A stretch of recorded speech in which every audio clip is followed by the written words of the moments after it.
Hello दोस्तों, कैसे हैं आप लोग? कमेंट सेक्शन में ज़रूर बताइए। देखिए, इकोनॉमिक्स के क्लास में जो है आप लोग को बता दिए हैं कि इकोनॉमिक्स किसे कहते हैं, यानी अर्थशास्त्र किसे कहते हैं। अर्थशास्त्र के मतलब बहुत सारे चीज़ें बताए हैं। जैसे में हम आप लोग से कुछ ले रहे हैं, जैसे में अर्थशास्त्र किसे कहते हैं, उसके बाद में अर्थशास्त्र के सक्रिय रूप को अर्थव्यवस्था कहते हैं, यानी कि अर्थव्यवस्था किसे कहते हैं। पिछले क्लास में हम आप लोग को पढ़ा चुके हैं। उसके बाद में जो है अर्थशास्त्र का जनक कौन है, तो अर्थशास्त्र का जनक कौन है, तो अर्थशास्त्र का जनक बताए थे आप लोग को। अर्थशास्त्र का जनक एडम्स स्मिथ को माना जाता है, क्योंकि एडम्स स्मिथ ही अर्थशास्त्र का एक पुस्तक लिखे थे। कौन पुस्तक? The wealth of Nations. The wealth of Nations एक पुस्तक लिखे थे एडम्स स्मिथ, जिसका प्रकाशन 1776 में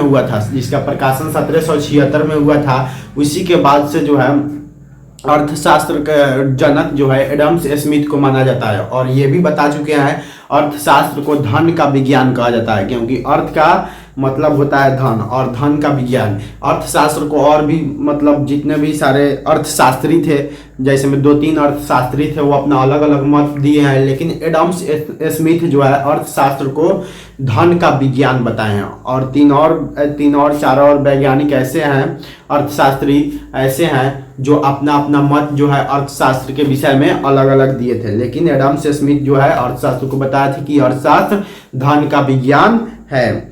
और बता दिए हम अर्थव्यवस्था किसे कहते हैं। उसके बाद में अर्थव्यवस्था को रेगनर फ्रीस ने कितने भागों में बांटा था, तो अर्थव्यवस्था को रेगनर फ्रीस ने 2 भाग में बांटा था, एक में समष्टि और 2 में व्यष्टि, यानी कि व्यष्टि और समष्टि। तो व्यष्टि अर्थशास्त्र किसे कहते हैं और समष्टि अर्थशास्त्र किसे कहते हैं, तो व्यष्टि अर्थशास्त्र किसे कहते हैं, तो व्यष्टि अर्थशास्त्र। इसमें व्यक्तिगत हम बताए थे आप लोग को, इसमें व्यक्तिगत जानकारी, जितने भी सारे व्यक्तिगत अर्थशास्त्र का अध्ययन किया जाता है। व्यक्तिगत अर्थशास्त्र का अध्ययन किया जाता है व्यष्टि में। उदाहरण के लिए किसी परिवार का आय, यानी कि किसी परिवार का आय, उसके बाद में किसी एक कंपनी की आय व्यष्टि में। और समष्टि में जो है, समष्टि में बताए थे, समष्टि मतलब सभी, यानी कि पूरे राष्ट्र भर की संपूर्ण अर्थव्यवस्था का अध्ययन किया जाता है समष्टि में। जैसे में पूरे राष्ट्रीय आय, बेरोजगारी, मुद्रास्फीति। तो राष्ट्रीय आय आप लोग को बता दिए, राष्ट्रीय आय कोई एक आदमी से गणना नहीं होती है, पूरे राष्ट्र के लोगों से गणना होती है। उसके बाद में जो है बेरोजगारी, किसी एक लड़के या लड़की को बेरोजगार होने से बेरोजगारी उत्पन्न नहीं होता है।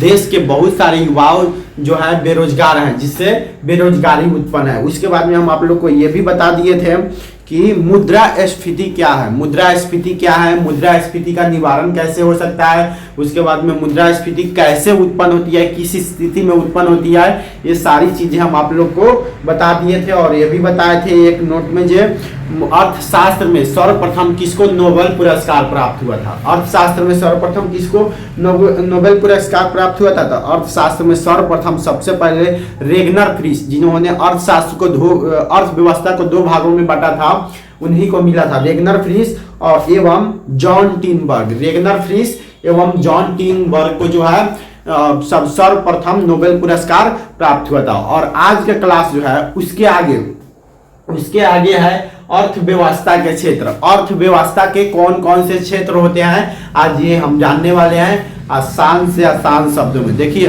सबसे पहले अगर नहीं समझ में आए तो आप लोग कमेंट कर दिया कीजिएगा, ताकि उसके आगे जो मतलब नहीं समझ में आ रहा है उसके अगले क्लास में हम आप लोग को बता सके। तो इसलिए चलिए आज का क्लास चालू करते हैं। और आज का क्लास है अर्थव्यवस्था के क्षेत्र। देखिए, अर्थव्यवस्था का क्षेत्र बता दे रहे हैं। अर्थव्यवस्था का क्षेत्र, अर्थव्यवस्था का 3 क्षेत्र होता है। अर्थव्यवस्था के कितने क्षेत्र होते हैं, तो अर्थव्यवस्था का 3 क्षेत्र होता है। एक में प्राइमरी, 2 में द्वितीयक क्षेत्र, यानी प्राथमिक क्षेत्र, द्वितीयक क्षेत्र और तृतीयक क्षेत्र। प्राइमरी सेक्टर, सेकेंडरी सेक्टर और टर्शियरी सेक्टर, यानी प्राथमिक क्षेत्र, द्वितीयक क्षेत्र और तृतीयक क्षेत्र। प्राथमिक क्षेत्र क्या है, देखिए ये लगभग जो है हर दम मतलब हर परीक्षा में पूछा जाता है। प्राइमरी, उसके बाद में सेकेंडरी, उसके बाद में टर्शियरी, ये हर मतलब प्रश्न में पूछा ही जाता है, इसलिए इसको देख लीजिए अच्छे से।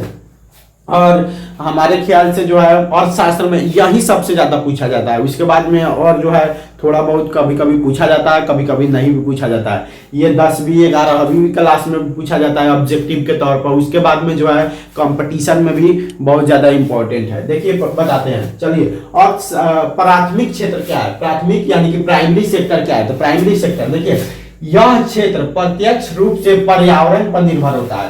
प्राइमरी सेक्टर यानी कि प्राथमिक क्षेत्र जो होता है प्रत्यक्ष रूप से किस पर निर्भर होता है? पर्यावरण पर निर्भर होता है, पर्यावरण पर निर्भर होता है।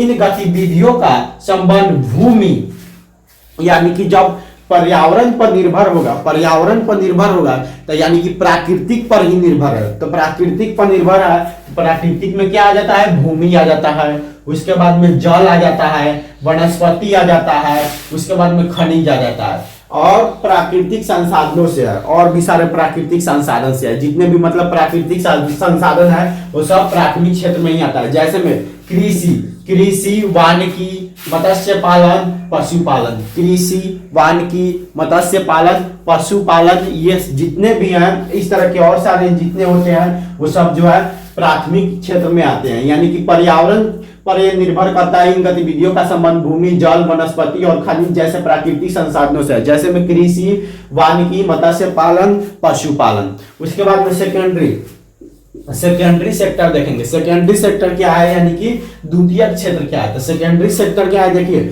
सेकेंडरी सेक्टर अर्थव्यवस्था का वह क्षेत्र, अर्थव्यवस्था का वह क्षेत्र जो प्राथमिक क्षेत्र के उत्पादनों को अपनी गतिविधियों में कच्चे माल की तरह उपयोग करता है। यानी कि अर्थव्यवस्था का वह क्षेत्र जो प्राथमिक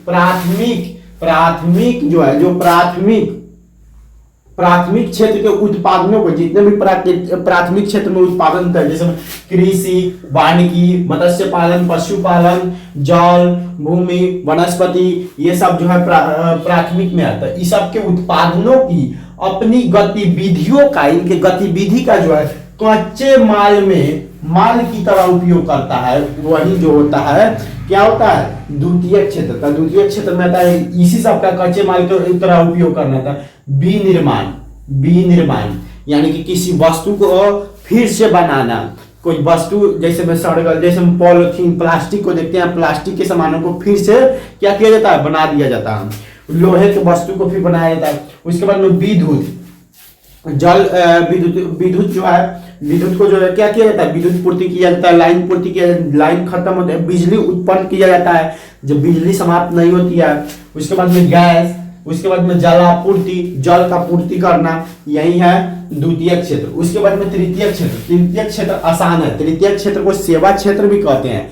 तृतीय क्षेत्र को सेवा क्षेत्र भी कहते हैं। और देखिए यहाँ पर तृतीय क्षेत्र को सेवा क्षेत्र, जितने भी सारे सेवाएं होते हैं वो सब तृतीय क्षेत्र में ही आते हैं। जैसे में व्यापार, होटल, परिवहन, संचार, रक्षा, वो अन्य सेवाएं, जितने भी सेवाएं होते हैं, आप किसी का मदद कर रहे हैं या होटल खोलकर किसी का मदद कर रहे हैं, कि अपना सेवा प्रदान किसी भी तरह से कर रहे हैं, तो वो जो है तृतीय क्षेत्र में ही आता है। उसके बाद में जो है आपका यानी कि इतना ही है, प्राइमरी, सेकेंडरी और उसके बाद में ट्रियरी। उसके बाद में राष्ट्रीय आय है, नेशनल इनकम, राष्ट्रीय आय। तो राष्ट्रीय आय अभी नहीं बताएंगे अभी, क्योंकि इतना ही रहने देते हैं, क्योंकि आप लोग इतना याद कर लीजिएगा तो अगले क्लास में यानी कि कल होके उसको बता दिया जाएगा राष्ट्रीय आय को। राष्ट्रीय आय थोड़ा बड़ा है और ये थोड़ा कम था इसलिए अभी बता दिए हैं, नहीं तो एक ही साथ सब बताते हैं। चलिए अभी के लिए इतना ही रहने देते हैं, फिर मिलते हैं नेक्स्ट क्लास में। अभी के लिए जय हिंद।